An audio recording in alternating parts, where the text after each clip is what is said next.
Bon après-midi à tout le monde. Buon pomeriggio a tutti.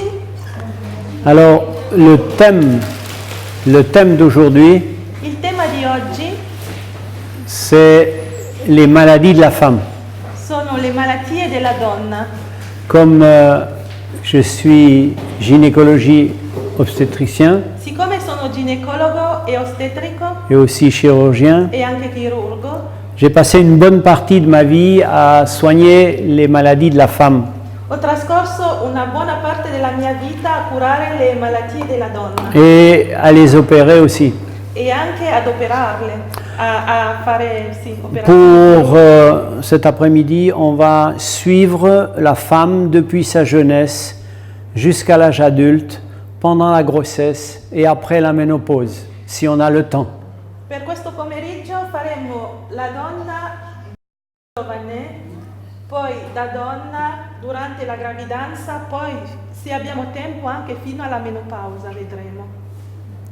Donc pour commencer, je vais faire un petit rappel que vous connaissez peut-être, mais qui normalement, vous l'avez ici à l'écran, un petit rappel anatomique. Per iniziare farò un piccolo ricordo anatomico che molto probabilmente ormai dovete conoscere. L'anatomie de la femme, elle est caractérisée par le fait que dans le petit bassin, Che è quello dell'anatomia della donna, caratterizzato dal piccolo bacino. d'avant en arrière, il y a 3 organes. Partendo da avanti, indietro abbiamo 3 organi. À l'avant, c'est la vessie. Avanti abbiamo la vescica, Tout de suite collé à la vessie derrière, c'est l'utérus. poi subito dopo la vescica abbiamo l'utero Et derrière l'utérus, c'est le rectum, e dopo l'utero abbiamo il retto, qui est la dernière partie, avec l'anus, la dernière partie du tube digestif, qui est accolée au col de l'utérus che è en l'ultima arrière. parte con l'anno che è incolata al collo dell'utero indietro. Et cette disposition anatomique va expliquer certaines douleurs de la pathologie de la femme qui vont aller soit en avant vers la vessie, soit en arrière vers le rectum et des troubles qu'on peut voir. E questa disposizione anatomica spiegherà il motivo per cui ci possono essere dei dolori sia a livello del retto o a livello della vescica quando la donna magari ha dei problemi. La première différence au niveau de la vessie entre l'homme et la femme, c'est que la vessie, elle a un canal d'écoulement qu'on appelle l'urètre, qui est très court, qui fait 2 à 3 cm. La differenza tra la donna e l'uomo a livello della vescica è che l'uretro della donna è molto corto, che fa 2-3 centimetri.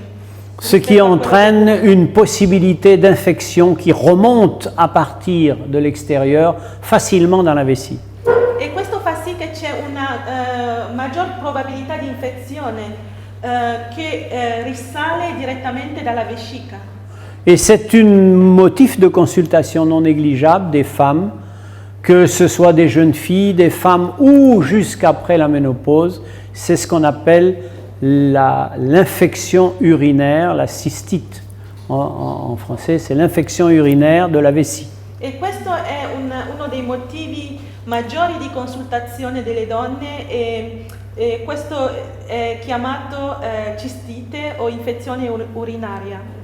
Elle se traduit par des urines qui vont brûler, ça brûle quand elle va uriner, elle a une douleur d'uriner, et puis souvent à la fin d'avoir uriné, il y a des urines qui sont rouges. Che si traduce con un dolore, un bruciore, quando magari una donna deve andare a fare la pipì, sente dei bruciori e alla fine del getto dell'urina l'urina ha un colore rosso.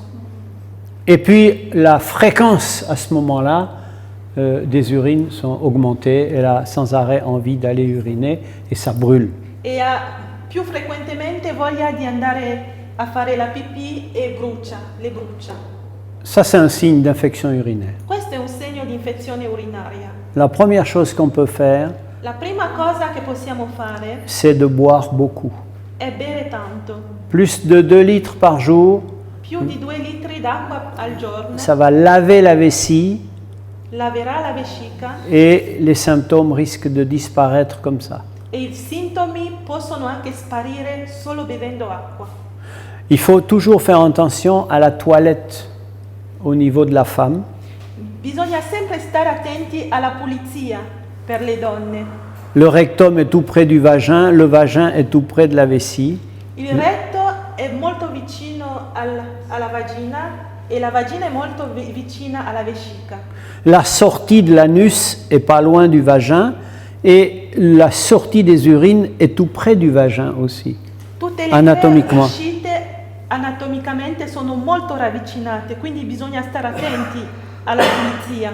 Un défaut d'hygiène va entraîner tout de suite soit une infection vaginale, soit une infection de la vessie. Quindi Della- una mancanza di urinaire. pulizia può portare subito o a un'infezione vaginale o a un'infezione urinaria. Donc, il y a aussi quelque chose de pratique. Lorsque on va aux toilettes et qu'on se nettoie, on s'essuie, on doit toujours s'essuyer d'avant en arrière et jamais le contraire. C'è anche una cosa pratica che possiamo fare quando andiamo in bagno, mai pulirsi da dietro in avanti, ma sempre davanti indietro. D'accord? Sinon, on peut amener des microbes. Se no si può portare con la pulizia dei microbi e poi abbiamo delle infezioni.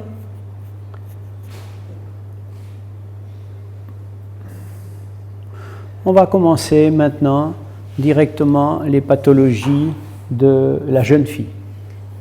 Partiamo subito con le patologie della ragazza, della giovane ragazza. Les règles, lorsqu'elles s'établissent chez la femme, elles s'établissent progressivement à partir de l'âge de entre 10, 12, 13, les plus tard 15 ans. Il ciclo di solito arriva dai 10 anni fino ai 15 anni circa, verso quell'età lì. Elles n'arrivent pas brutalement, mais s'installent doucement. Il ciclo non arriva in una volta, ma avviene progressivamente. De la même manière, on verra qu'à la ménopause, elle s'arrête rarement brutalement, mais elle s'arrête doucement.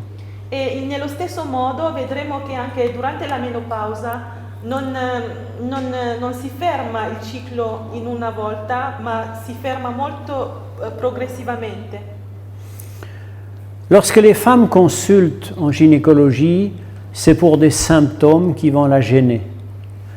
Quando le donne vengono in reparto di ginecologia a fare una consultazione, è molto spesso per dei sintomi che la mettono a disagio. Il y a 3 symptômes majeurs pour lesquels la femme va consulter le gynécologue. Ci sono 3 sintomi maggiori per cui lei andrà dal ginecologo. La première chose, c'est les règles qui sont irrégulières. La prima cosa è il ciclo irregolare. Les règles ne viennent pas correctement. Il ciclo non è regolare e non viene correttamente. La deuxième chose, c'est quand les règles sont trop abondantes, il y a un saignement trop abondant. La seconda cosa è quando il ciclo è molto abbondante, c'è un flusso molto abbondante di sangue.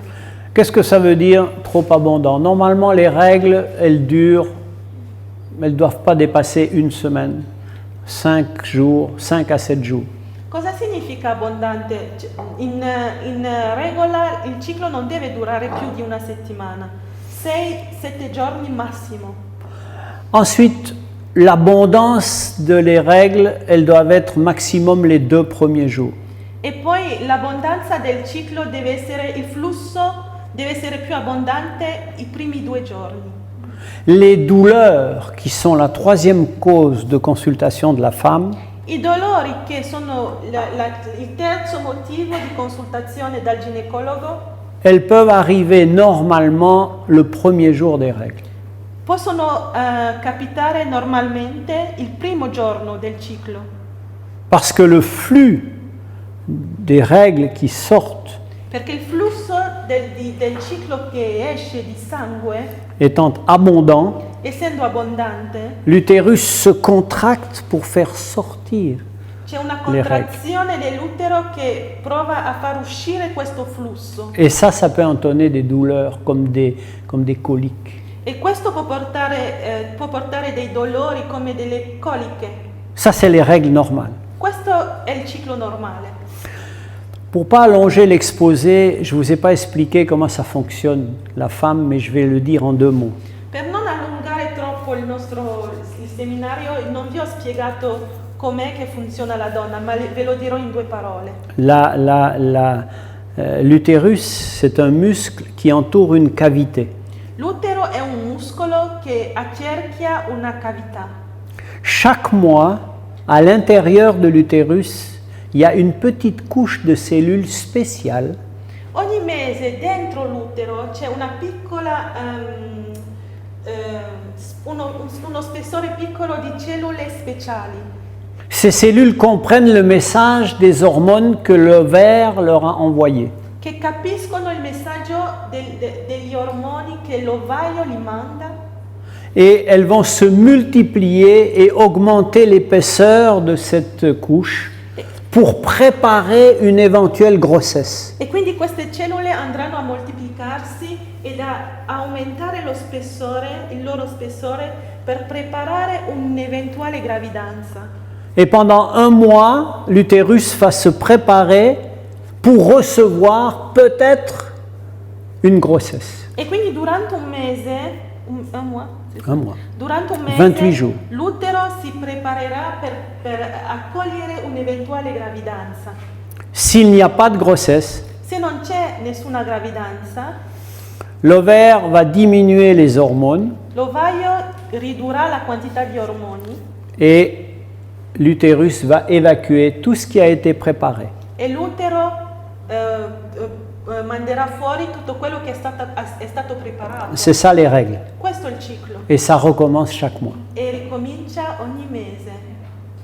Si un jour il y a une grossesse, Se un giorno arriva una gravidanza, c'est que l'ovaire, questo significa che l'ovaio, qui donne un fruit chaque mois, che dà un frutto ogni mese, qui va tomber dans la trompe, che cadrà nella la tromba, va rencontrer un spermatozoïde qui est monté dans l'utérus à travers la trompe jusqu'à côté de l'ovaire. che incontrerà uno spermatozoo che sarà salito dall'utero fino alla tromba vicino all'ovaio. Et là, il y aura eu la fécondation. E lì ci sarà stata la fecondazione. Et à ce moment-là, In quel momento lì la fécondation va descendre en grandissant pour arriver dans l'utérus qui est prêt pour recevoir la petite grossesse. la fecondazione scenderà piano piano e andrà a mettersi dentro l'utero che è preparato per questo evento. L'une des pathologies qu'on rencontre, c'est les jeunes filles actuellement très fréquemment. Una delle patologie che si incontra molto spesso ora dalle giovani donne C'est l'infection vaginale. On a parlé de l'infection urinaire, mais là c'est l'infection vaginale. è l'infezione vaginale. Alors les infections vaginales, ça donne des signaux qui sont très bruyants quand c'est pas grave. Quindi l'infezione vaginale dà dei segnali che sono molto rumorosi, possiamo dire, quando non è grave. Quando la cosa non è grave, i sintomi sono molto rumorosi, se possiamo dire. Et quand c'est quelque chose de grave, c'est silencieux. E quando è una cosa grave, è silenzioso. Donc les jeunes filles qui nous consultent, c'est pour des infections. Quindi le giovani ragazze che vanno dal ginecologo molto spesso è per un'infezione vaginale. Elles ont des pertes vaginales en dehors des règles. Hanno delle perdite vaginali fuori dal ciclo Et c'est pas du sang. e non è sangue. Soit c'est des pertes, on dit des pertes blanches. Possono essere perdite bianche, di color bianco. C'est un champignon qu'on appelle le Candida albicans. C'est un champignon, c'est une mycose. È un fungo che si chiama Candida albicans, è una micosi Et la plupart du temps, e la maggior parte del tempo c'est une infection qui est sexuellement transmissible. è un'infezione che è sessualmente trasmissibile. Dans les infections transmissibles, on peut transmettre de l'homme vers la femme ou de la femme vers l'homme 3 microbes différents. Les mycoses, Nelle infezioni trasmissibili si possono trasmettere sia dall'uomo verso la donna che dalla donna verso l'uomo 3 microbi diversi. Prima le micosi, deuxièmement les bactéries, in secondo posto i batteri et là troisièmement c'est des virus. e in terzo i virus.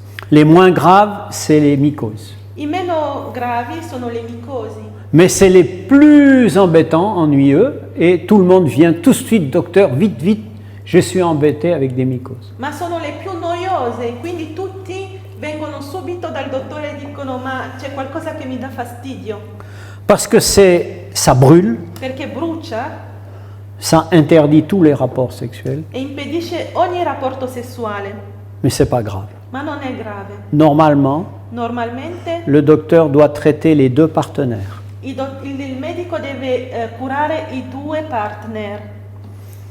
Parfois ça revient A volte torna pour 2 raisons. per 2 motivi. La première raison, c'est parce que l'un des 2 partenaires se réinfecte. Il primo motivo è perché uno dei 2 partner sarebbe infettato. On s'est compris? È chiaro? Si le mari prend un microbe chez une prostituée Se il marito prende un microbo da una prostituta, ad esempio, ou d'une rencontre occasionnelle o da un incontro occasionale, et revient donner le microbe à sa femme, e torna da sua moglie e gli dà il microbo, il y a une maladie. c'è una malattia. Le docteur soigne les 2, Il medico cura entrambi, mais le mari garde les mêmes habitudes. ma il marito ha le stesse abitudini. La femme revient, dit docteur, votre traitement ne marche pas.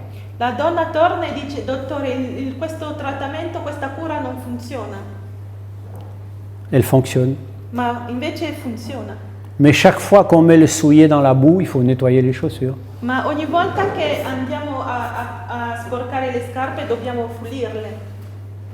Ça veut dire que s'il n'y a pas de changement dans l'attitude, on ne va pas avoir un succès. Questo significa che se non abbiamo un cambiamento nelle abitudini non ci sarà mai successo. C'est valable pour toutes les infections. E questo è valido per tutte le infezioni. Maintenant, en ce qui concerne les mycoses, parfois la femme, malgré les traitements, même si elle est seule, elle peut avoir encore et encore et encore des mycoses. Ora, per quanto riguarda le micosi, la donna anche quando è da sola, se non è trattata in modo adeguato, può averle sempre, sempre e sempre. Les mycoses sont dans l'intestin.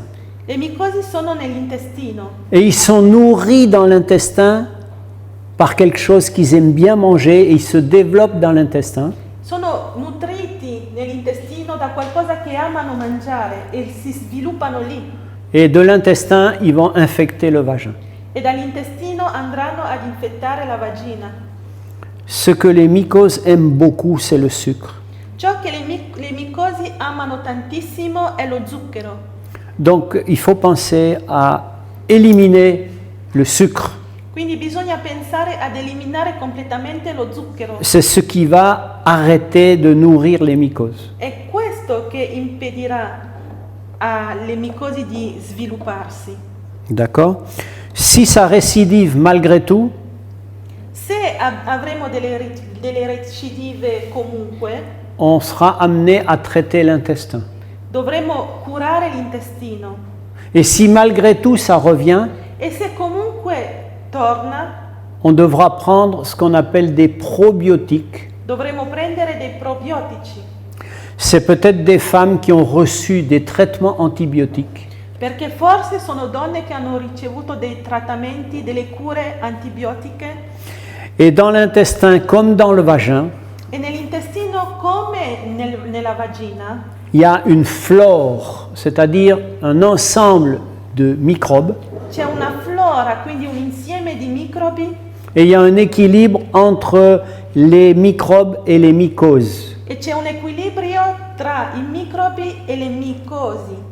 Et si le médecin vous donne des antibiotiques pour une infection de la gorge ou pour une grippe, alors il va tuer les microbes et les mycoses vont sortir. E se il medico vi dà un antibiotico per la gola, per un problema alla gola o da qualsiasi parte, allora ucciderà i microbi e farà rivivere le micosi. C'est pour ça qu'on devra remettre des microbes dans l'intestin et dans le vagin par des probiotiques. E quindi dovremo rimettere dei microbi sia nell'intestino che nella vagina con dei probiotici. Et je vous donne le nom d'un probiotique Ora vi do il nome di un probiotico qui s'appelle Physiostore. che si chiama Physioflore. Physioflore. Si jamais certaines d'entre vous, vous êtes embêtés avec ça, vous pouvez venir, je vous donnerai la marche à suivre pour avoir de nouveau une flore intestinale et une flore vaginale pour que tout s'équilibre de nouveau. Poi magari se una di voi ha questa problematica, dopo potete incontrarmi che io vi possa dare la marcia da seguire per fare questo procedimento con il probiotico. L'infection par les bactéries. Infezione coi batteri. L'infection par les bactéries, ça donne un écoulement Questo provoca uno qui scorrimento, se posso dire, sent mauvais et qui est comme du pu. che ha un cattivo odore e come una specie di pus. Et donc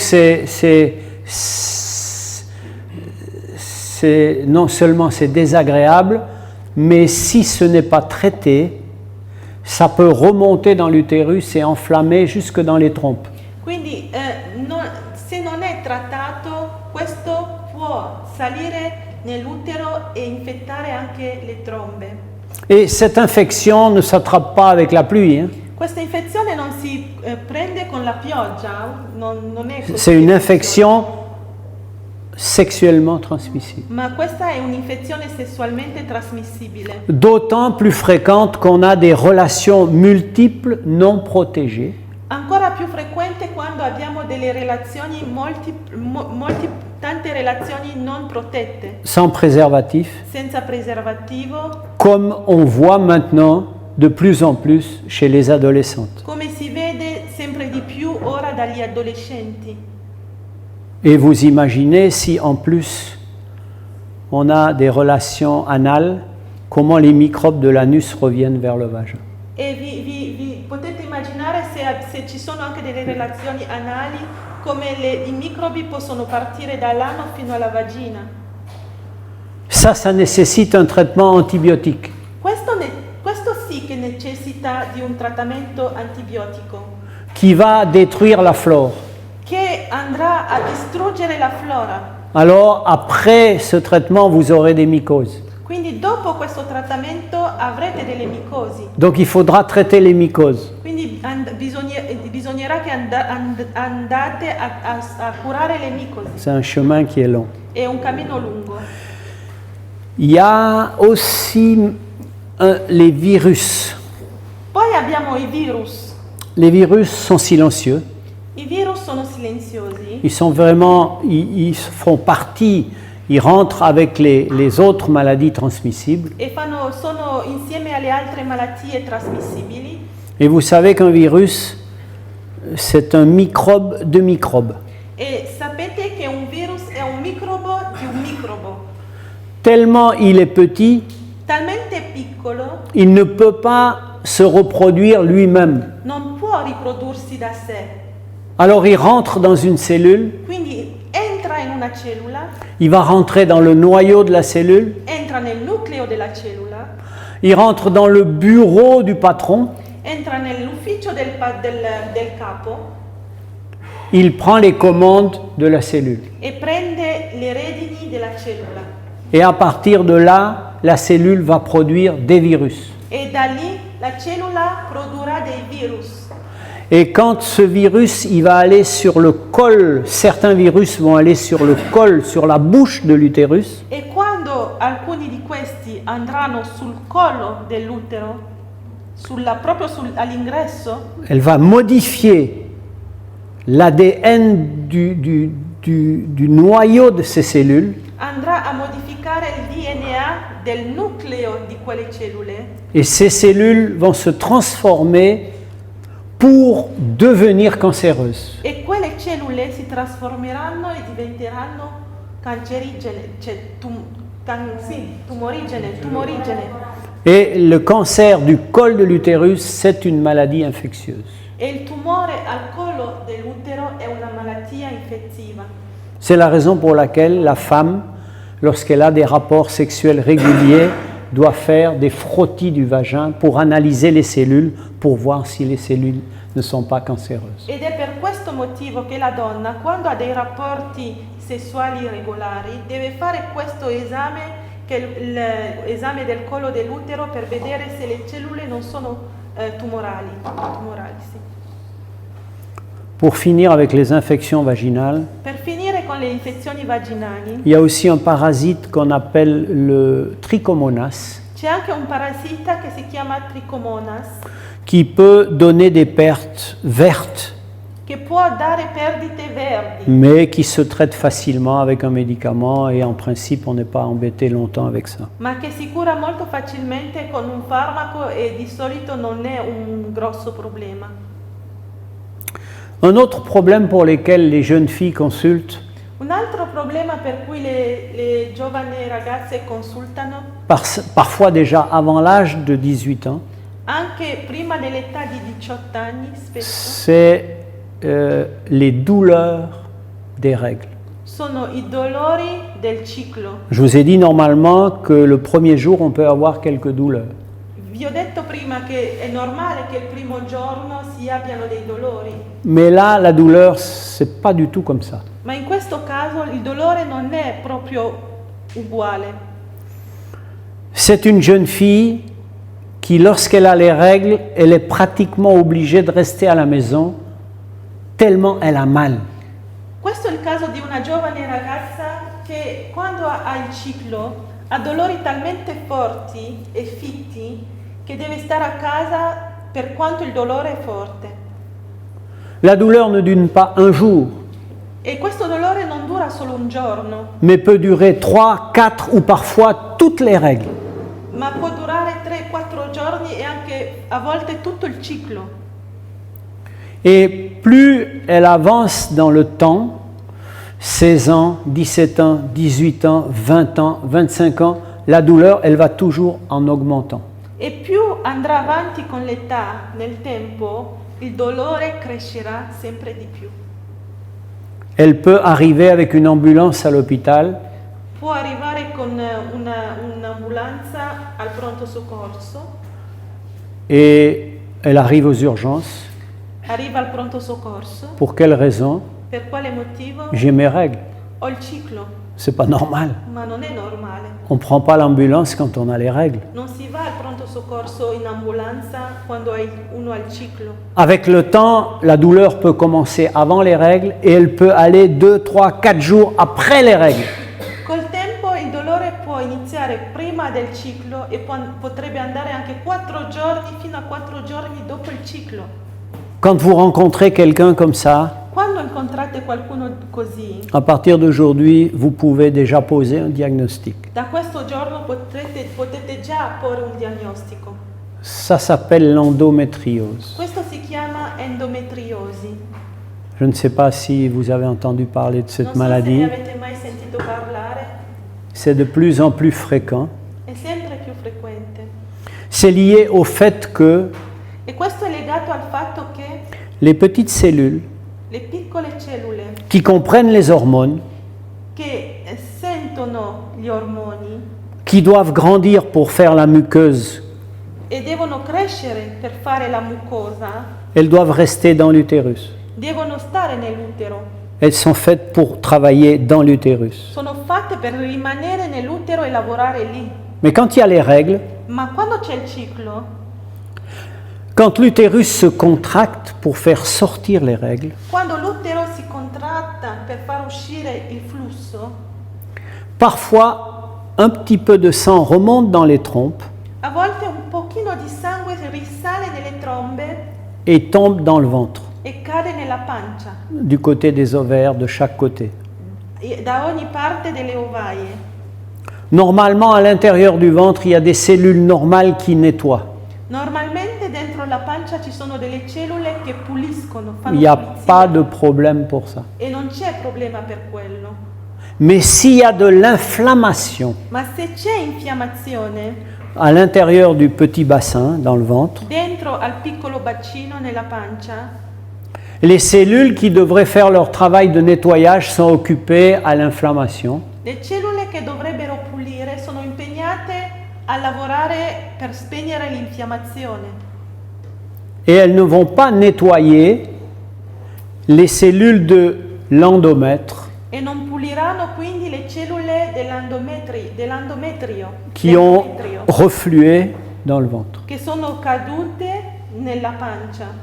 Ces cellules Quelle cellule vont se fixer sur l'ovaire si fisseranno sulle ovaie ou tomber vers la vessie en avant o cadranno sulla vescica in avanti ou tomber au fond du ventre en arrière près du rectum o cadranno in fondo nella pancia indietro verso il retto, et là, e lì elles vont rester là. rimarranno.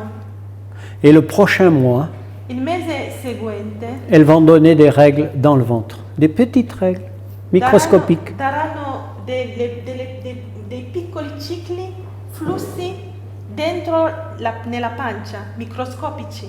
Et ça, c'est la douleur. E questo è l'origine del dolore. Ça va saigner, ça va cicatriser. Ça va saigner, ça va cicatriser. Chaque mois dans le ventre. Sanguinerà e cicatrizzerà ogni mese dentro la pancia. Si c'est sur l'ovaire droit, Se sull'ovaia destro, la douleur sera à droite et ça va prendre la jambe, la cuisse à droite. il dolore sarà a destra e prenderà anche tutta la gamba destra. Si c'est l'ovaire gauche, ce sera du côté gauche. A sinistra uguale. Si c'est en arrière vers le rectum, Se indietro verso il retto, la douleur va donner des envies d'aller aux toilettes alors qu'on n'a pas besoin.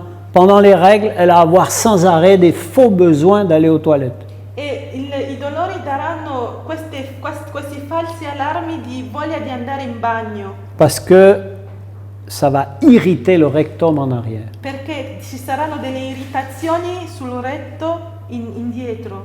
Et si c'est sur la vessie, eh bien on aura sans arrêt des problèmes, envie d'aller aux toilettes, envie d'uriner, lorsqu'on a les règles avec des douleurs E sur le uguale ventre. sulla vescica, irritazioni e voglia di andare in bagno tutta la durata del ciclo. Et c'est des douleurs très très compliquées, très invalidantes, E sono dolori veramente invalidanti e difficili, qui augmentent avec le temps.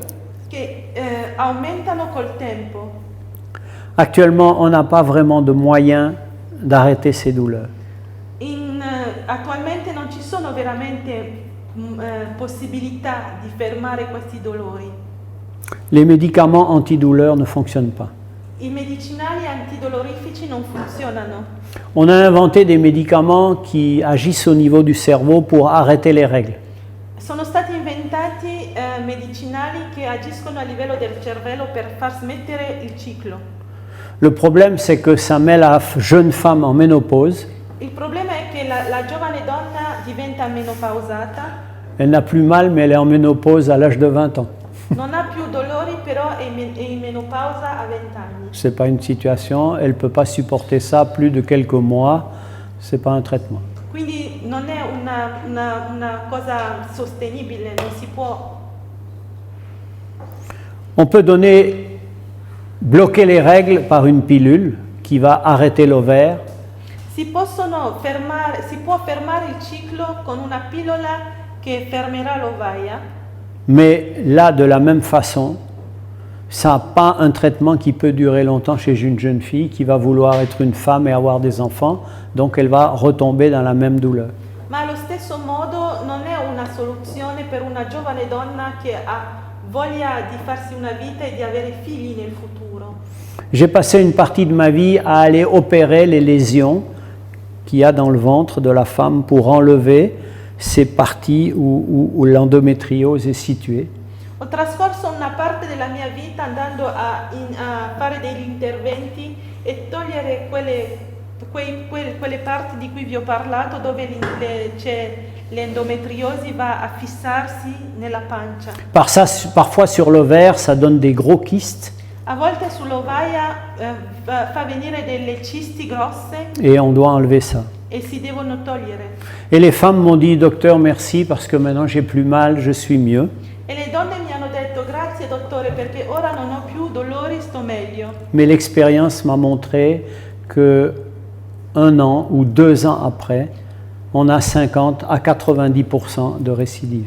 Ma l'esperienza mi ha fatto vedere che 1 anno o 2 dopo abbiamo 50%, Jusqu'à 90% à 2 ans de récidive. dal 50 al 90% di recidive. Pour quelle raison? Per quale motivo però? Parce qu'on ne connaît pas la cause. Perché non sappiamo la causa. Jusqu'au jour où Fino al giorno in cui j'ai dit à une dame, ho detto a una signora, si tu as de l'inflammation, se hai dell'infiammazione, il faut savoir pourquoi. devi sapere il perché. Sûrement qu'il y a un problème au niveau du tube digestif.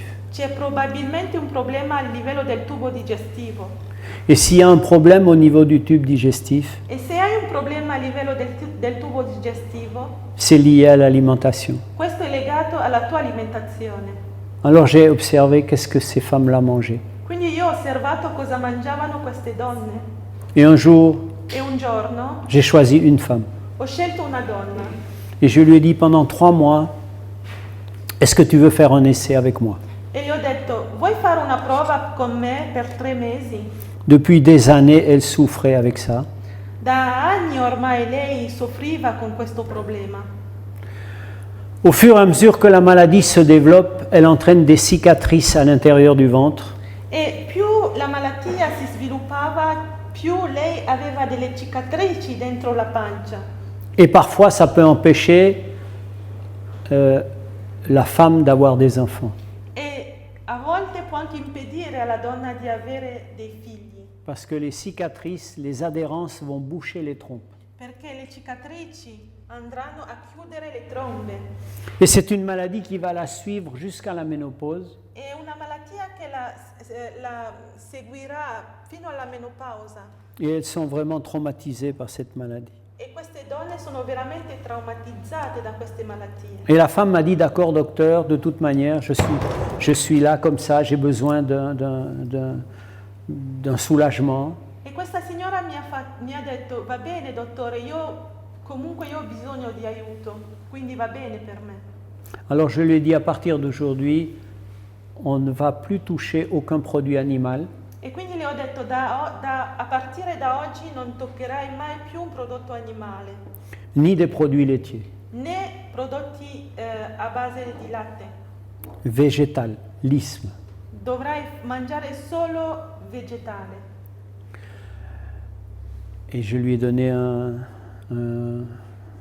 régime, une diète à faire pendant 3 mois E le ho dato una dieta da fare per 3 mesi, pour remplacer les protéines animales par les protéines végétales. sostituire le proteine animali con le proteine vegetali. 1 mois plus tard, elle est venue me voir. Un mese dopo lei è tornata da me. Docteur, il m'est arrivé quelque chose. Mi fa, dottore, mi è successo una cosa. Un jour, j'ai senti que j'avais quelque chose qui était mouillé entre mes jambes. Un giorno ho sentito una sensazione di bagnato tra le gambe J'ai pensé peut-être j'ai une incontinence d'urine. e ho pensato di aver avuto un'incontinenza, Mais quand j'ai regardé, c'était mes règles. ma quando ho guardato era il ciclo. Elle m'a dit, mais j'ai jamais eu les règles sans avoir mal. Ma io non ho mai avuto il ciclo senza dolore. Et moi, je n'avais jamais vu d'endométriose qui était venue me dire qu'elle n'avait plus mal. Toutes les endométrioses viennent me voir parce qu'elles ont mal. E io invece non avevo mai visto una donna con endometriosi senza dolore. Era la prima volta in vita mia. Alors je lui ai dit maintenant, remange comme avant. E quindi le ho detto, adesso mangia come prima, lascia la dieta. Et la douleur est revenue. Il dolore è tornato. Il y a une relation C'è un collegamento entre ce qui se passe dans l'intestin tra quello che succede nell'intestino et l'alimentation. e l'alimentazione. Il y a certains aliments Ci sono alcuni alimenti qui transforment l'intestin en une passoire perméable. che trasformano l'intestino in un setaccio permeabile. Normalement, l'intestin, il doit être fermé. Normalmente l'intestino deve essere chiuso. Si on ouvre l'intestin, Se apriamo l'intestino, il y a des fragments non digérés qui rentrent dans le sang, ci sono dei frammenti non digeriti che entrano nel sangue, des microbes, des toxines, des virus qui peuvent entrer dans le sang dei microbi, tossine, virus che entrano nel sangue et ils vont entraîner une réaction inflammatoire immunologique. e porteranno una reazione infiammatoria immunologica. Lorsqu'une molécule étrangère rentre dans l'organisme, Quando una molecola straniera entra nel corpo, il y a des cellules qui les prennent en photo, ci sono delle cellule che le fotografano, transmettent l'information à d'autres cellules trasmettono le informazioni ad altre cellule qui vont se multiplier che si moltiplicheranno pour attaquer ces substances per andare ad attaccare quelle sostanze et d'autres cellules vont se multiplier pour produire des anticorps pour aller arrêter ces substances. e altre cellule si moltiplicheranno e produrranno degli anticorpi per andare a fermare quelle sostanze estranee. Et cette substance va circuler dans le sang E questa sostanza circolerà nel sangue et un jour elle va être captée par un récepteur de cellules e un giorno sarà presa da un recettore di cellula et le corps va l'attaquer là. e il corpo la fermerà lì. Et quand il va attaquer la molécule étrangère, il va attaquer la cellule du corps en même temps. Qu'est-ce qu'il y a? La réaction immunitaire, les cellules de défense de l'organisme vont poursuivre la substance jusqu'au récepteur de cellules. Quindi le cellule immunitarie del corpo seguiranno questa sostanza fino al recettore di cellula. Et là, il y aura une bataille. E lì ci sarà una guerra. Si la cellule qui a capté sur le récepteur se trouve au niveau des poumons, Se la cellula che ha preso questa sostanza sul suo recettore si trova a livello del polmone, ça va donner des crises d'asthme. ci saranno delle crisi d'asma. Si la cellule qui a capté la substance est au niveau d'une articulation, Se la cellula che ha captato questa sostanza sul suo recettore si trova a livello di un'articolazione, ça va donner des polyarthrites. ci saranno dei problemi di artrite. Si la substance se trouve au niveau du bassin, Se questa sostanza si trova a livello del bacino, ça va donner l'inflammation ci sarà un'infiammazione et ça va générer l'endométriose. e genererà l'endometriosi. Si la substance va se mettre sur la moelle épinière des nerfs, dans le dos, Se questa sostanza va in una cellula il midollo nella schiena, l'inflammation va entraîner une paralysie, on appelle ça la sclérose en plaques. l'infiammazione porterà a una paralisi che si chiama la sclerosi.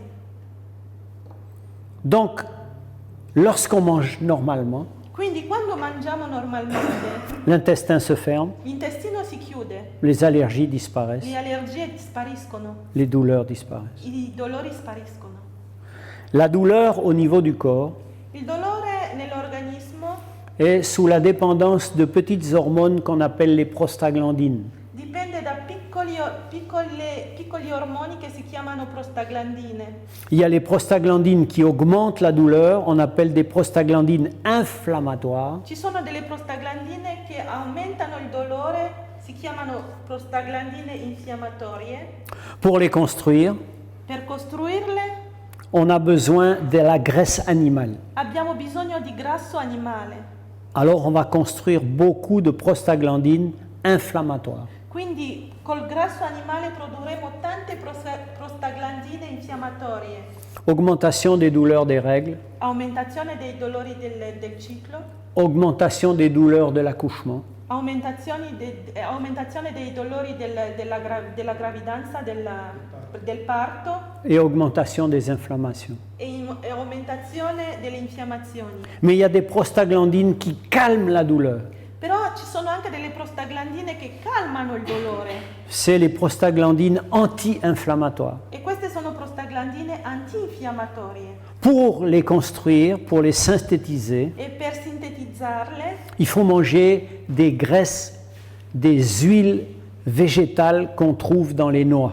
dobbiamo mangiare dei grassi vegetali che si trovano ad esempio nelle noci, mandorle e altro. Les noix, les noisettes, les amandes, les graines de lin, etc. Mandorle, noci e quant'altro, anacardi e tutto. Et le lin, le lin. E il lino, i semi di lino soprattutto.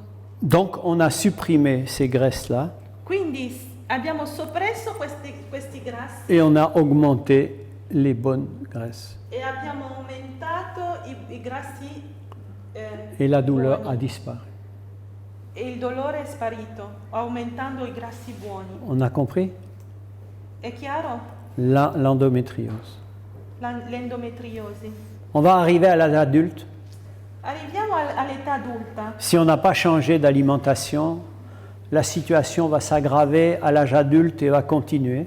Se non abbiamo cambiato alimentazione, la situazione peggiorerà sempre di più all'età adulta e si peggiorerà. Le premier signe d'une mauvaise alimentation, c'est la constipation. Il primo segnale di una cattiva alimentazione è la costipazione, la stipsi. La stipsi. Normalement, on doit aller au minimum une fois par jour à la selle. Dobbiamo andare minimo una volta al giorno in bagno. 2, ce serait mieux. 2 fois par jour, Due c'est mieux. volte sarebbe ancora meglio. J'ai reçu une jeune fille pour des douleurs abdominales. Ho ricevuto una giovane donna che aveva dei dolori addominali, Elle avait 18 ans. aveva 18 anni, Elle a passé une journée aux urgences. ha fatto un giorno intero al pronto soccorso On n'a rien trouvé. e non hanno trovato niente. Avant de la laisser sortir, on a dit quand même c'est une fille, il vaut mieux qu'elle aille voir le gynéco. E prima di lasciarla uscire hanno detto è una donna, è meglio che vada dal ginecologo, non si sa mai. Je l'ai examinée, j'ai rien trouvé. L'ho visitata, non ho trovato niente, Mais on lui avait fait une radio de l'abdomen. ma le avevano fatto una radio della pancia, Mais personne n'avait regardé la radio. ma nessuno aveva guardato la radio. Et qu'est-ce que j'ai vu sur la radio? E cosa ho visto sulla radio? Il y avait des selles qui remplissaient le côlon complet jusqu'en bas. Le gros intestin était plein. C'erano le feci che riempivano tutto l'intestino, tutto il colon. Il colon era pieno di feci. Je lui ai posé la question, quand est-ce que la dernière fois elle a été aux toilettes? Gli ho fatto la domanda, qual è l'ultima volta che sei andata in bagno? Elle m'a dit il y a 15 jours. Mi ha detto 15 giorni fa. Est-ce que vous pensez que c'est normal qu'on va aux toilettes tous les 15 jours? Secondo voi è normale andare di corpo ogni 15 giorni? Quelle quantité de microbes qu'elle transporte qui va aller dans le sang? Pensate alla quantità di microbi che lei trasportava che poi è andato nel suo sangue. Est-ce qu'il y a une relation entre l'alimentation et les maladies? C'è una relazione tra l'alimentazione e le malattie? Certainement, Certo che sì. certainement. Certo. Son problème, c'était pas gynécologique. Il suo problema non era ginecologico, Il fallait lui apprendre ce qu'il faut manger. doveva imparare quello che bisogna mangiare. Actuellement, les gens, ils ont des téléphones portables à 500 €. Ora le persone in questo periodo hanno dei cellulari da 500 euro, Mais ils vont manger pour rien du tout, n'importe quoi. ma mangeranno roba da poco. Et puis, ils ont des beaux téléphones, mais ils sont malades. Quindi avranno dei bellissimi cellulari, ma saranno ammalati. Personne ne va s'occuper de votre santé si vous ne vous occupez pas de votre santé. Nessuno curerà la vostra salute se non la curate voi stessi. Un docteur ne s'occupe jamais de la santé. Un medico non si si occupa mai, non cura mai la salute. Il s'occupe seulement de vous voir quand vous serez malade. Si occupa solo di vedervi quando siete ammalati. Si vous êtes tous en bonne santé, je ne peux pas gagner ma vie. Se siete tutti in buona salute, io non guadagno la mia vita. Il ne faut pas écouter trop ce que je vais dire, sinon je ne vais pas gagner ma vie. Il faut qu'il y ait quelques malades quand même. Quindi non ascoltatemi troppo, perché io comunque devo fare dei soldi. On va continuer à l'âge adulte. Quindi continuiamo fino all'età adulta On va passer par la grossesse. e passiamo dalla gravidanza. L'alimentation est très importante pour la femme enceinte. L'alimentazione è molto importante per la donna gravida. Elle a besoin de la meilleure alimentation pour nourrir le bébé qui grandit en elle.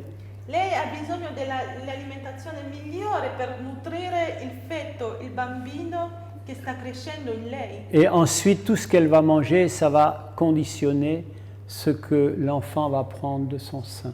E poi tutto quello che lei mangerà andrà ad influire su quello che il bambino prenderà dal suo seno. Pour vous expliquer ça, je vais vous raconter une histoire. Per spiegarvelo vi illustro questo con una storia.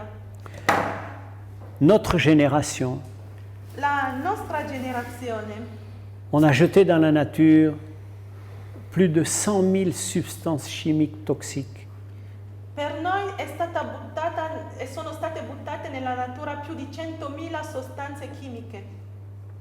Pesticides, herbicides, dioxines, métaux lourds. Pesticidi, erbicidi, diosside, metalli pesanti. Toutes ces substances Tutte queste sostanze ont 4 caractéristiques. hanno 4 caratteristiche. Quand on les met dans la nature, Quando le si mette nella natura elles ne se dégradent pas. non si degradano mai. Vous venez 500 ans après, elles sont toujours là. Tornate 500 anni dopo, ci sono sempre lì, Non biodégradables. non biodegradabili.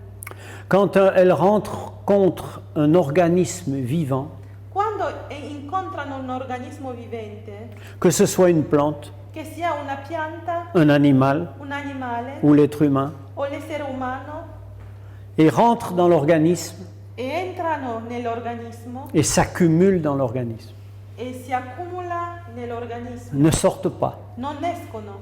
Quand je vous donne un médicament, je dois le donner chaque jour parce qu'il va sortir par les urines. Quando vi do un farmaco ve lo devo dare ogni giorno perché quello poi esce con l'urina, Mais cette substance-là ma quella sostanza lì reste à non esce, l'intérieur. rimane dentro. Il va se stocker. C'est alors, troisième caractéristique, non biodégradables, s'accumulent dans l'organisme. Troisièmement, ils sont cancérigènes. Quindi, prima non biodegradabile, si accumula nell'organismo e la terza loro caratteristica è che sono Cancerigeni. cancerogeni. Et quatrième caractéristique, E la quarta loro caratteristica c'est des substances hormonales sono sostanze ormonali qui vont donner plutôt des cancers du sein, de l'ovaire, de la prostate et de l'utérus. che daranno tumori al seno, all'ovaia, alla prostata e all'utero. Comment éviter de manger ça? Come evitare di mangiare queste sostanze? Alors je vais vous raconter une histoire. Ora vi racconto la storia. Quand il y a eu la catastrophe nucléaire de Tchernobyl, Quando c'è stata la catastrofe di Chernobyl, il y a eu des nuages qui sont partis avec de la radioactivité qui sont arrivés sur l'Europe. ci sono delle nuvole che sono andate fino all'Europa, arrivate fino in Europa Ils sont- con la Ils radioattività. sont tombés sur les Alpes Sono cadute sulle Alpi et ils ont été jusqu'en Corse. e sono andate fino in Corsica. Et là, il a plu pendant une nuit. E lì è piovuto per una notte. Et on a été avec un compteur.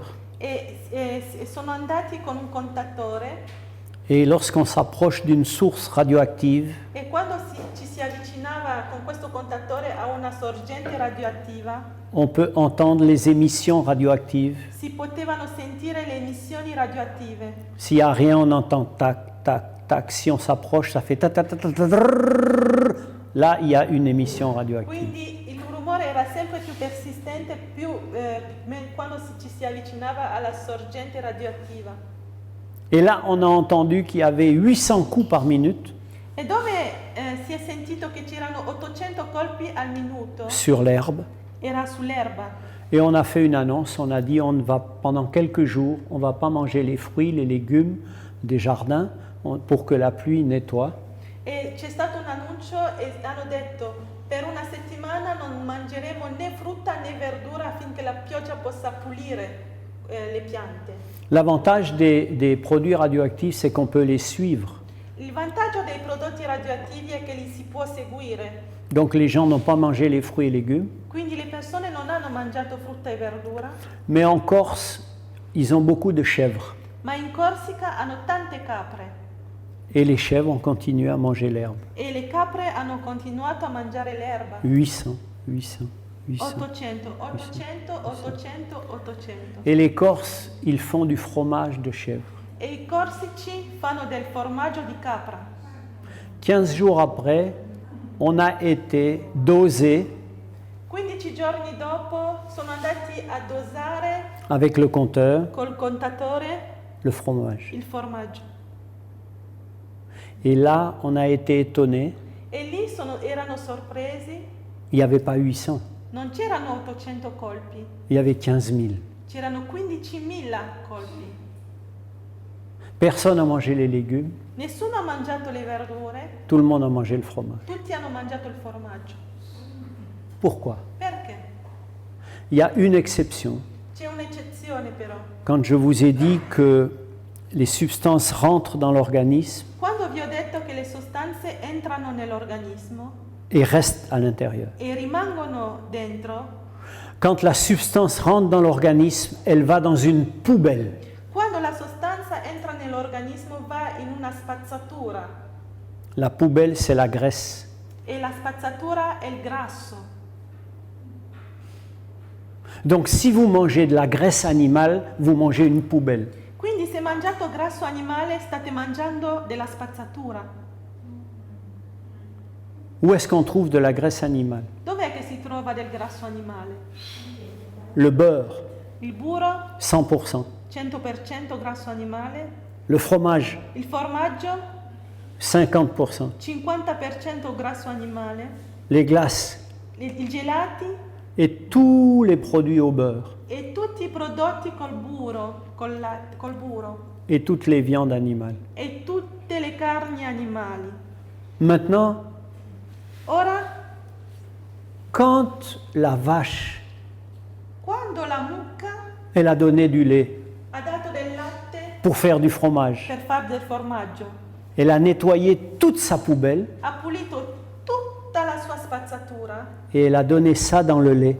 e l'ha messo nel latte. C'est l'exception. Questa è l'eccezione. La femme, pendant qu'elle allaite, Quando la donna allatta, elle peut nettoyer sa poubelle può pulire la sua spazzatura et la donner à son bébé e darla al suo bebè, al suo bambino, all'allaitement. con l'allattamento. Elle va remanger pour remplir sa poubelle Poi andrà a mangiare di nuovo e riempirà la sua spazzatura avec du bon fromage col buon formaggio et ensuite elle va donner ça à son enfant. e poi lo darà al suo bambino. Et ensuite vous comprenez pour quelle raison. E poi capite per quale motivo. La façon dont la maman va manger Il modo con il quale la mamma mangerà va entraîner chez elle des maladies comme les allergies, l'endométriose, la constipation, le porterà delle allergie come l'endometriosi, la costipazione e altre allergie, les douleurs i dolori et les accouchements prématurés, e i parti prematuri. mais ça va aussi gâter la santé du bébé quand il va manger ce que le lait contaminé que la maman lui donne. Ma il peggio è che rovinerà la salute del bambino dandogli del suo latte. C'est la raison pour laquelle le cancer des enfants vient de plus en plus jeune à l'âge, parce que les enfants ont déjà pris une dose à la naissance et ils continuent avec la mauvaise alimentation, et au lieu de faire les cancers à 60 ans, on voit des cancers à 18 ans maintenant. È per questo che si vedono ora tumori del bambino sempre più giovane, ora non più a 60 anni ma da 18 in giù. On va continuer dans la vie Ora andiamo avanti nella vita et on va arriver vers l'âge de 45. e arriviamo all'età di più o meno di 45 anni. Et là, les femmes nous consultent parce qu'elles ont deux choses. Quindi lì le donne vengono alle visite perché hanno due cose. Des règles trop abondantes, elles sont anémiées parce que le sang coule trop. Un ciclo troppo abbondante, sono anemiche perché il sangue c'è un flusso troppo abbondante. Ou alors, elles ont des douleurs avant les règles. Oppure hanno dei dolori prima del ciclo. On appelle ça le syndrome prémenstruel. Si chiama sindrome premenstruale. Une semaine avant les règles, elles gonflent. Una settimana prima del ciclo si gonfiano. Le ventre, les seins, elles gonflent. La pancia, il seno si gonfia. Et ça les met dans une situation où elles sont inconfortables. E questo le mette in una situazione in cui sono a disagio, Elles sont énervées, sono irritate, tendues. tese Et tous les assassinats par les femmes se font à cette période-là. e tutti i crimini fatti dalle donne si fanno in quel periodo lì. Toutes les séparations se font à cette période-là. Tutte le separazioni si fanno in quei periodi lì. Parce que le mari ne peut pas les approcher ni leur parler pendant qu'elles sont comme ça tendues. Perché il marito non può parlarle né avvicinarle quando sono in questo stato tese. Et une femme m'a dit, si je vous avais rencontré plus tôt, docteur, mon mari ne serait pas parti. E una donna mi ha detto, dottore, se vi avevo incontrato prima, se l'avevo incontrato prima, mio marito non se ne sarebbe andato. Alors on va commencer par les hémorragies. Quindi inizieremo dalle emorragie. Il y a plusieurs causes aux hémorragies. La première, c'est les fibromes. Ci sono tante cause alle emorragie e la prima sono i fibromi. Je vais essayer de vous montrer une photo de fibrome. Ora vi farò vedere una foto di fibroma.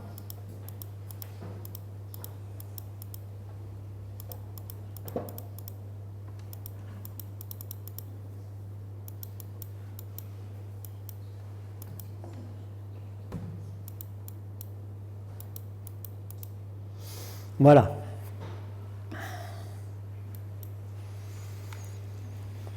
Les fibromes, c'est une boule de muscle Un fibroma è una palla di muscolo qui peut se trouver sur la dos de l'utérus, che può trovarsi dietro all'utero à l'extérieur, dall'esterno soit à l'intérieur du muscle, o all'interno del muscolo soit à l'intérieur de la cavité. o all'interno della cavità. Plus elle est proche de la cavité, plus elle va entraîner des saignements.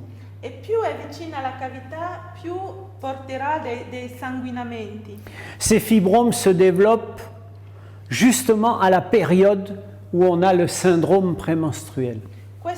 Questi fibromi si sviluppano giustamente nel periodo in cui c'è la sindrome premestruale. De 40 à 45, 50 ans. 40-45 ans. Dai 40 anni ai 45 in poi. Et j'ai passé du temps à enlever des fibromes en opération. E io ho tolto tanti fibromi in operazioni.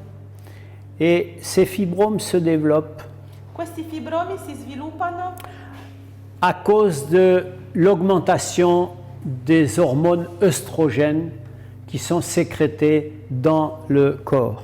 per l'aumentazione degli estrogeni, che sono ormoni che sono prodotti nel corpo. L'ovaire produit deux hormones. Une première hormone pendant les premiers 15 jours, l'œstrogène, L'ovaia produce due tipi di ormoni. I primi 15 giorni gli estrogeni et puis dans la deuxième partie, les deuxièmes semaines, les 2 dernières semaines du cycle, elle produit des œstrogènes, mais aussi la progestérone pour calmer les œstrogènes. e l'ovaia produce sia gli estrogeni ma anche il progesterone che va a calmare gli estrogeni. Et lorsqu'il n'y a pas assez, il y a trop d'œstrogènes par rapport à la progestérone, E quando ci sono troppi estrogeni rispetto alla progesterone, on a des douleurs, du syndrome prémenstruel, on se sent gonflé par les hormones et ça fait augmenter les fibromes. abbiamo dolori premestruali e questo fa aumentare anche i fibromi. Tous les produits animaux sont chargés en œstrogènes Tutti i prodotti animali sono carichi di estrogeni et ça augmente la douleur. e les aumentano il dolore e i fibromi. Donc quand on a un fibrome, Quindi quando abbiamo un fibroma, si on devient végétarien, déjà on a moins de douleurs et moins de saignements. se diventiamo vegetariani abbiamo già meno dolori e meno sanguinamento. Mais ces fibromes que vous voyez là, s'ils font saigner, on est obligé de les opérer. Ma questi fibromi che vedete, se fanno sanguinare, dobbiamo per forza operarli. Sinon, on va avoir une femme qui va être anémiée. Se no avremo una donna anemica.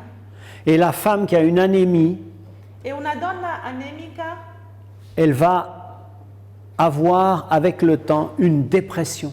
avrà col tempo una depressione. Elle va d'abord être fatiguée Sarà prima stanca, sempre stanca, et après elle va avoir une dépression. e dopo avrà una depressione. Parce que, quelle que soit la situation, elle aura toujours le même travail à accomplir dans sa famille, mais de moins en moins elle aura la force de le faire et ça va la déprimer.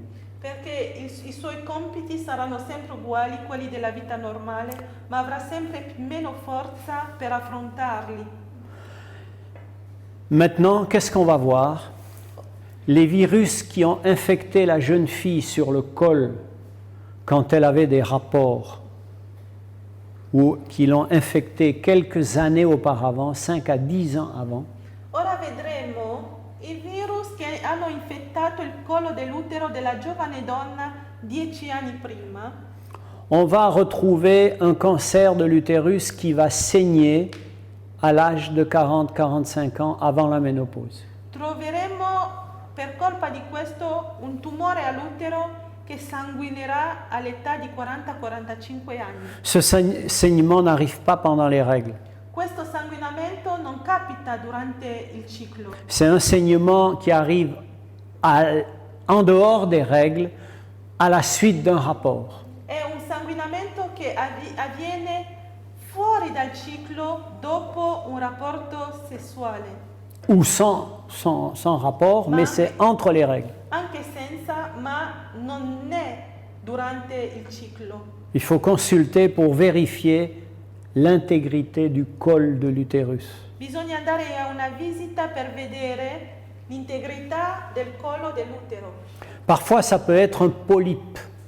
A volte può essere un polipo. Les œstrogènes en excès font grandir la muqueuse de l'utérus et on peut avoir un polype, c'est comme un petit champignon qui est de la muqueuse et qui saigne à l'intérieur. Gli estrogeni in eccesso fanno crescere la mucosa dell'utero e si può avere un polipo che è come un fungo che cresce dentro la mucosa. Et c'est plus facile à traiter qu'un fibrome et il faut consulter pour ça. Ed è più facile da trattare, da curare rispetto a un fibroma, ma bisogna andare a una visita per quello. Donc toute femme qui va voir son médecin doit demander d'avoir un examen des seins. Quindi ogni donna che va a una visita deve chiedere un esame del seno Et aussi avoir un examen du frottis du col de l'utérus régulièrement, e avere regolarmente tous les 2 ans au moins. ogni 2 anni l'esame del collo dell'utero. Je vous ai parlé des seins. Vi ho parlato del seno.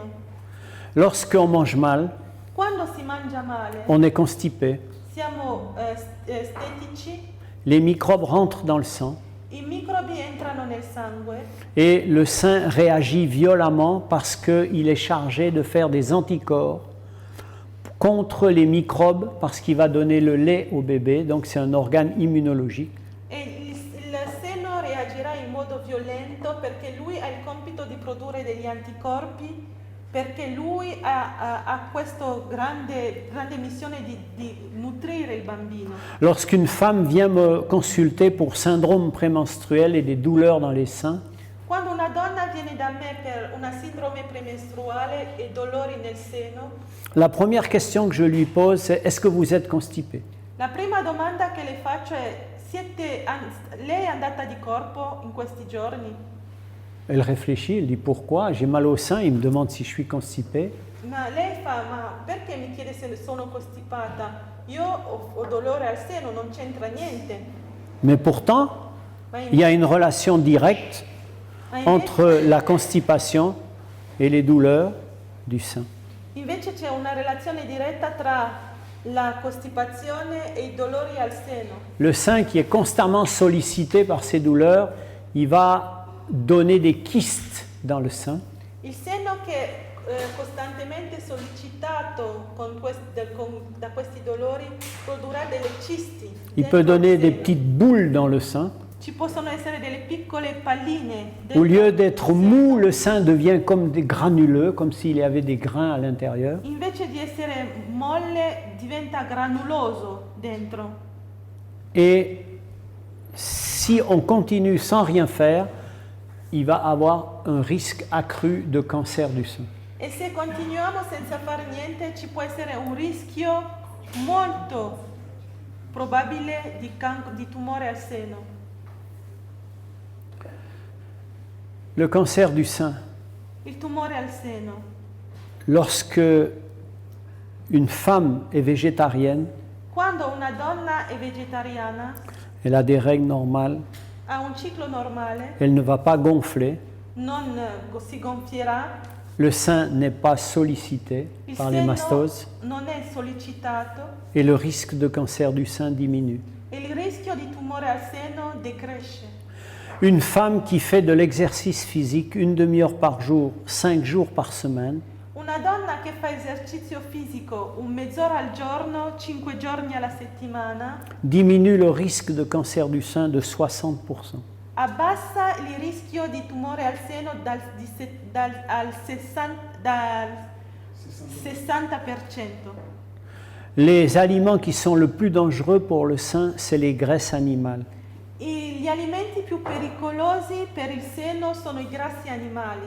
Elles perméabilisent l'intestin Permeabilizzano l'intestino et elles vont amener tous les produits de la poubelle qui vont aller dans le sein et puis ensuite elles iront donner au bébé, mais qui vont donner aussi un grand risque de cancer du sein. e porteranno tutta la spazzatura di cui abbiamo parlato prima dentro al seno, creando una forte probabilità di tumore al seno. Donc la prévention, c'est vraiment l'alimentation et l'exercice physique et éviter l'obésité. E quindi la prevenzione consisterà nell'alimentazione, nell'esercizio fisico e nell'evitare l'obesità. L'obésité augmente le risque de cancer du sein aussi. L'obesità aumenta il rischio di cancro, di tumore al seno. Alors on a vu 2 cancers dans la vie de la femme jusqu'à maintenant. Quindi abbiamo visto 2 tumori nella vita della donna fino adesso. Le cancer du col de l'utérus, c'est une maladie infectieuse liée au virus. Il tumore del collo dell'utero è una malattia infettiva legata a un virus. Mais le cancer du sein, c'est une maladie qui est liée à l'alimentation. Ma il tumore al seno è una malattia legata all'alimentazione. D'accord? 2 cancers différents. Chiaro?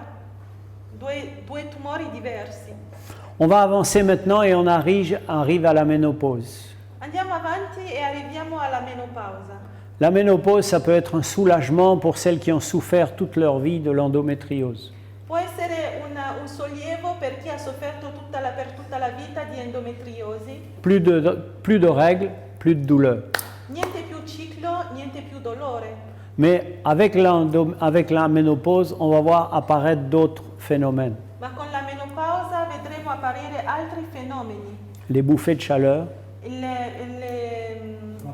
Le vampate di calore, la décalcification, la mancanza di calcio, nelle et un cancer ossa e un tumore de particulier particolare qu'on va rencontrer à la ménopause, che incontreremo durante la menopausa c'est le cancer de l'endomètre. è il tumore dell'endometrio. C'est pas le cancer du col, Non è il tumore del collo, mais c'est une tumeur à l'intérieur de la cavité de l'utérus, de la couche de l'endomètre. ma è un tumore dentro alla cavità dell'utero. Et plus rarement, E molto più raramente, mais gravement aussi, ma anche gravemente grave, c'est les tumeurs de l'ovaire. è il tumore all'ovaio. Alors, on commence par les bouffées de chaleur. Quindi si inizia con le vampate di calore. Les bouffées de chaleur sont dues à l'ovaire qui s'arrête de travailler Le vampate di calore sono dovute alle ovaie che si fermano, non lavorano più, mais normalement l'ovaire doit obéir aux hormones du cerveau qui lui donnent le cycle de travail pour sécréter les hormones pour l'utérus. ma normalmente le ovaie devono obbedire al cervello che gli dà il ciclo per gli ormoni per poter far lavorare l'utero. Comme l'ovaire ne réagit plus, Siccome l'ovaia non reagisce più, le cerveau crie fort en envoyant beaucoup d'hormones dans le sang pour lui dire « réveille-toi ». il cervello urla forte e manda tanti ormoni nel sangue dicendo svegliati, svegliati. Et cet excès d'hormones dans le sang, E questo eccesso di ormoni nel sangue c'est à l'origine de ces bouffées de chaleur. è all'origine di queste vampate di calore. Et ces bouffées de chaleur sont d'autant plus invalidantes E queste vampate di calore sono molto invalidanti per il motivo è il seguente. que l'alimentation est carnée et salée. Sono sempre più invalidanti più l'alimentazione è per un'alimentazione carnea e salata. Je me souviens d'une femme qui me disait à l'âge de 70 ans, Mi ricordo di una donna che mi diceva all'età di 70 anni: mes bouffées de chaleur, normalement les bouffées de chaleur ça disparaît en 1 an ou 2 maximum. normalmente le vampate di calore spariscono in 1 anno o 2 massimo. Mais elle me disait, docteur, chaque fois que je mange Ma lei mi diceva: dottore, ogni volta che io mangio de la charcuterie, come si chiama? La carne, ma saucisson et salami, i salamini, i prosciutti, des salés, salés, épicés. gli insaccati. Même à l'âge de 70 ans, les bouffées de chaleur elles revenaient. Anche all'età di 70 anni le vampate di calore tornavano. Une végétarienne n'a pas de problème de bouffées de chaleur qui l'embêtent. Una comme ça. vegetariana non ha problemi di vampate di calore normalmente. Mais si, Ma se au cours des années qui suivent la ménopause, durante gli anni che seguono la menopausa les règles ont disparu depuis 5 ans, il ciclo è sparito da 5 anni ormai et tout à coup, une femme vous dit, e all'improvviso una donna vi dice: c'est bizarre, j'ai saigné aujourd'hui. è strano, ho avuto il ciclo oggi, Une petite goutte de sang, un po' di sangue. cette petite goutte de sang peut lui sauver la vie. Quella goccia di sangue le può salvare la vita. J'ai vu beaucoup de femmes qui viennent avec un gros cancer de l'utérus Ho visto tante donne che arrivano con un cancro, un tumore all'utero et qui me disent, docteur, maintenant j'ai du sang qui vient n'importe comment alors que j'ai pas saigné depuis longtemps. e mi dicono: dottore, ora ho del sangue che viene ogni tanto, ma io non ho più ciclo da tanto tempo. Et je lui pose la question, E le faccio la domanda: ça vient d'arriver ce saignement? questo sanguinamento, Et on dit da non, quando è che ce l'hai? une seule fois c'est arrivé l'année dernière, une goutte. Mi fa: no, l'ho avuto 1 anno fa, una sola volta, una goccia e basta. Et ça a disparu. E poi è sparito. Donc elle n'a pas consulté le docteur. E quindi lei non è andata andata a vedere il medico. Quel que soit l'endroit où vous saignez, Non importa il dove sanguinate, dans les urines, nell'urina, dans les selles, nelle feci, dans un vomissement, in un vomito, quand vous toussez, quando tossite, cette goutte de sang peut vous sauver la vie. questa goccia di sangue può salvarvi la vita. Une petite goutte l'année dernière, Una piccola goccia l'anno scorso, cette année c'est une grosse tumeur. quest'anno diventa un tumore così. C'est la même chose pour le rectum. È lo stesso per il retto. J'ai vu une femme qui a eu une petite goutte de sang. Ho visto una donna che ha avuto una piccola goccia di sangue. Je l'ai examinée, j'ai touché une toute petite tumeur. L'ho esaminata e ho toccato un piccolo tumore, molto piccolo. On a pu l'enlever juste un tout petit peu, comme une raquette de tennis autour de la tumeur. L'abbiamo tolto come una palla da tennis intorno al tumore.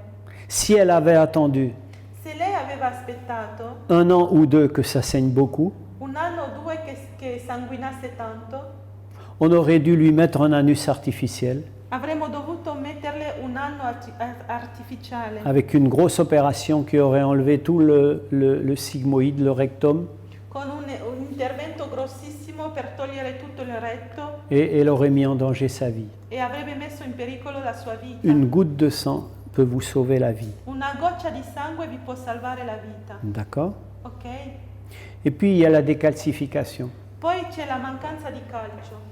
Actuellement, toutes les femmes sont décalcifiées. Ora tutte le donne hanno problemi di calcio alle ossa, À la ménopause. alla menopausa. Si vous demandez à votre docteur, Se lo chiedete al vostro medico, j'ai besoin de calcium, mi serve del calcio, il va vous dire où est-ce qu'on va trouver du calcium. vi dirà dov'è che si trova del calcio? Dans les produits laitiers. Nei prodotti sì, a base di latte. Oui ou non? Sì o no? D'accord. Les études ont été faites à grande échelle aux États-Unis Degli studi sono stati fatti a grande scala negli Stati Uniti, dans une des universités les plus fameuses aux États-Unis, l'université de Harvard. in una università delle più famose negli Stati Uniti che si chiama Harvard. Et on a remarqué qu'une jeune fille qui prend des produits laitiers, du lait, des yaourts, du fromage depuis son enfance, E si è notato che una giovane donna che prende prodotti a base di latte dalla sua infanzia c'est elle qui va être le plus décalcifiée à la ménopause. sarà quella che durante la menopausa avrà più problemi di calcio. Et pourtant, c'est elle qui a consommé le plus de calcium. Ah, ma è invece lei che ha consumato la più grande quantità di calcio, Donc, vero? plus de fromage, plus de lait, plus de yaourt, plus de produits laitiers, plus de décalcification. Quindi tanto formaggio, tanto yogurt, tanto latte e quant'altro, più problemi di calcio alle ossa. J'aimerais que tous les docteurs soient là ce soir pour écouter ce message. Io vorrei che tutti i medici fossero qui per ascoltare questo messaggio. Et ça, c'est une industrie pour faire les protèges de genoux, les prothèses de hanches, tout ce qui... C'est une industrie après qui va remplacer les os cassés parce qu'on est décalcifié.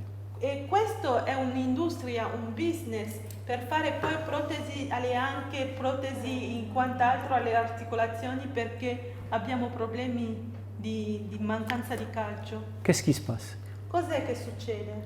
Lorsque on a le sang qui devient acide, Quando abbiamo il sangue che diventa acido, si vous versez de l'acide sur du calcaire, se versate dell'acido sul calcare, vous verrez que l'acide creuse le calcaire. vedrete che l'acido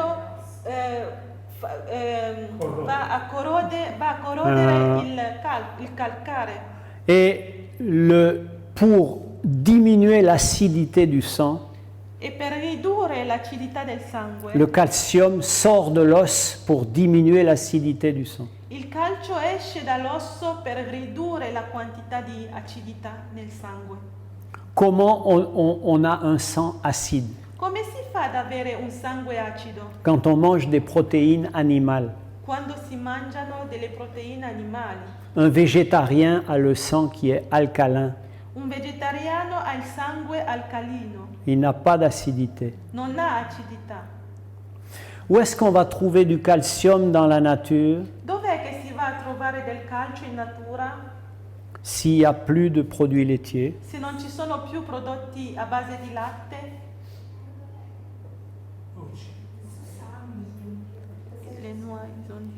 Les noix, Le noci, le tofu, il tofu, le soja. la soia. Le soja, c'est le seul produit qui donne un calcium qui peut faire augmenter l'os à la ménopause. La soia è l'unico prodotto che fa aumentare il calcio nell'osso durante la menopausa. Et toutes les feuilles vertes E tutte le foglie verdi contiennent du calcium. contengono del calcio. Mais le calcium des produits laitiers, Ma il calcio dei prodotti a base di latte il rentre avec de la graisse entrano col grasso et il va directement entartrer les toilettes. e vanno subito a intasare la spazzatura.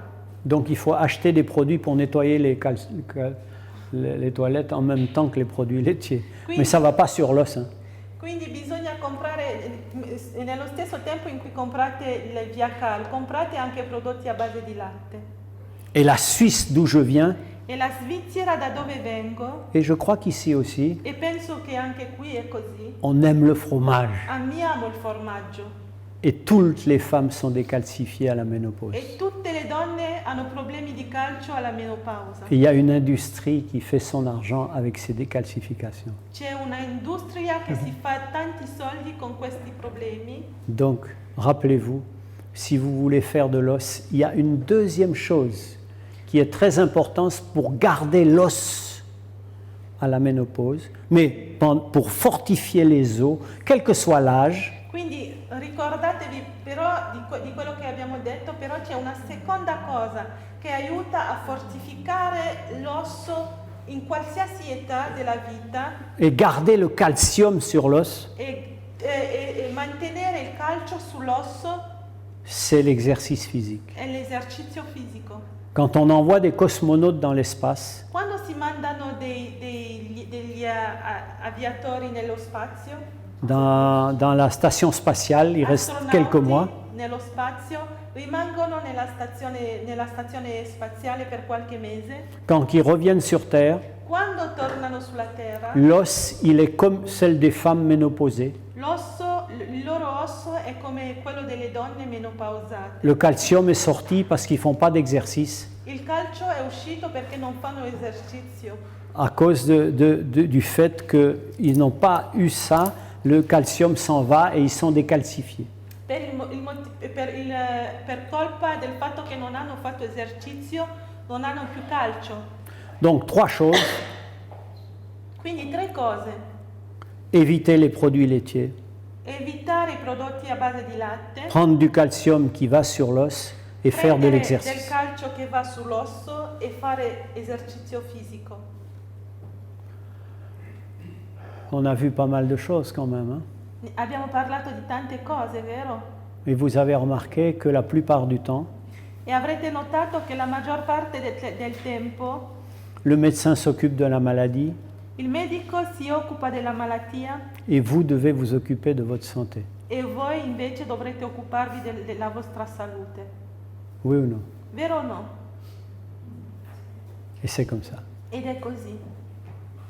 On va s'arrêter là pour Ci aujourd'hui. fermiamo qua per oggi. Merci de votre attention. E grazie per la vostra attenzione.